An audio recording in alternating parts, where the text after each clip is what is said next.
I saw where it felt like golf was moving closer towards coming back, and then I saw where we may have golf, hopefully have golf, in the beginning of June as we welcome the commissioner. Commissioner, how are you? Dan, it's great to hear your voice, and we're hanging in there. Where are you right now?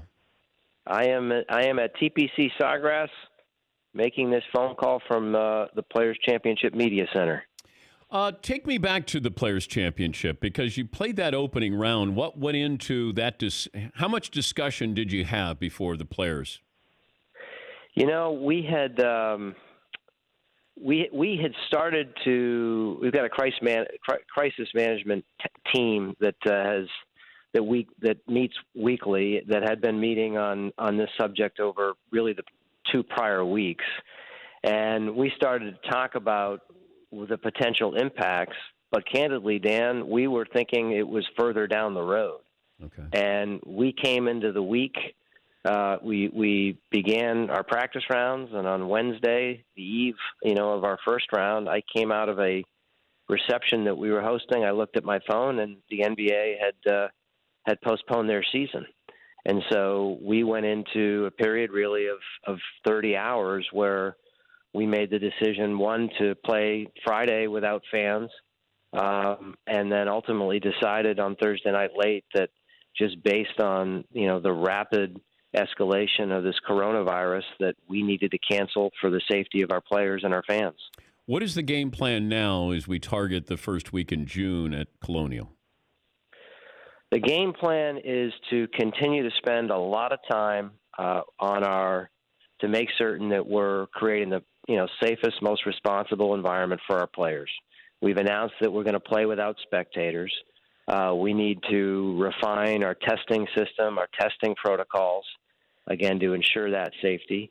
We're looking at every single movement and interaction to create the safest environments for players, caddies, and media members that will be broadcasting the event and other key constituents, and continue to really look, Dan, at what's happening in that marketplace.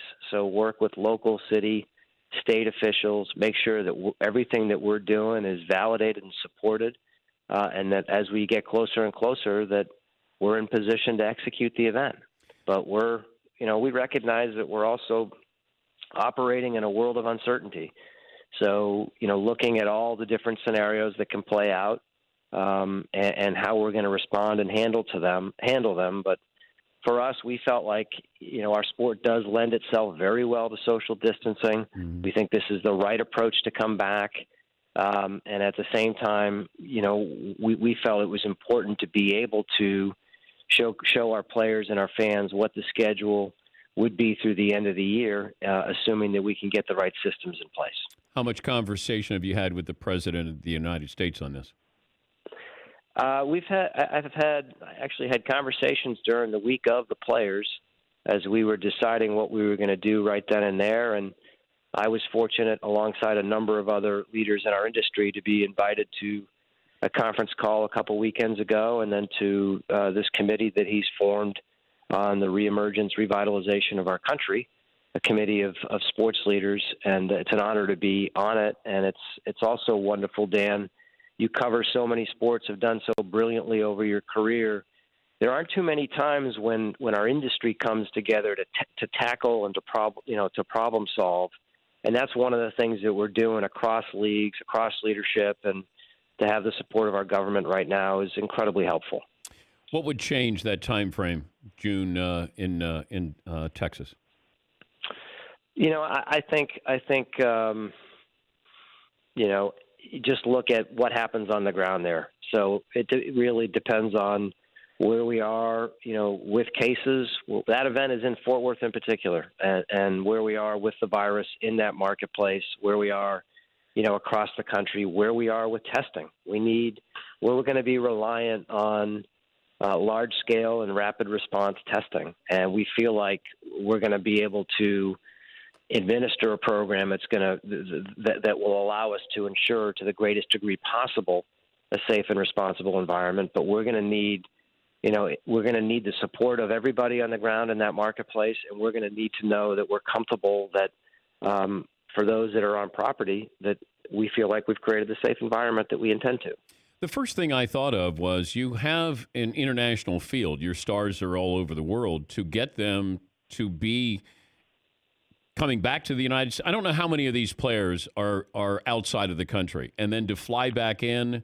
What kind of hurdles are you looking at with getting everybody to be in one city at the same time? Well, to that point, we have 93 players from 28 countries, and we have been in close contact with all of our athletes since we left the Players' Championship. Right now, we believe we have 25 players that are outside the U.S.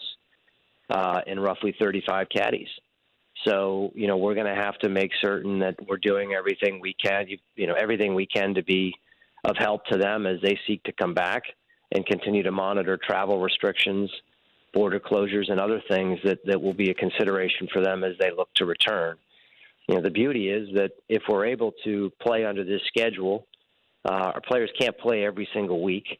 So, we've announced a schedule that takes us through the end of this FedEx Cup season, Labor Day weekend, and all the way up through December. So we're hopeful, based on what we're hearing, that we'll be able to to get our players back here and give them enough time to prepare, particularly those that are seeking to return the week of the Charles Schwab Challenge.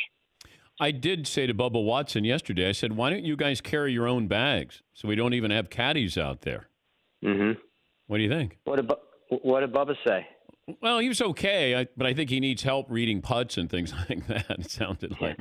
Listen, I think the role that our caddies play, caddies are essential as it relates to the competitive performance of players, and we feel like we can create the right environment for the player caddy relationship when we return.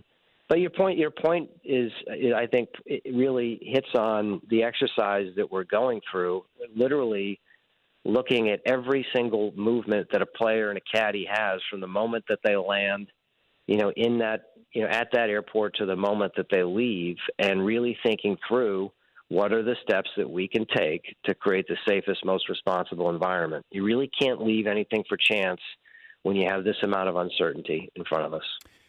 Commissioner, it's good to talk to you. Hope you're well, and hopefully we get golf back here soon. Dan, always great to talk to you. Thanks for the great work you and the team do. Thank you. That's Jay Monahan, PGA Tour Commissioner.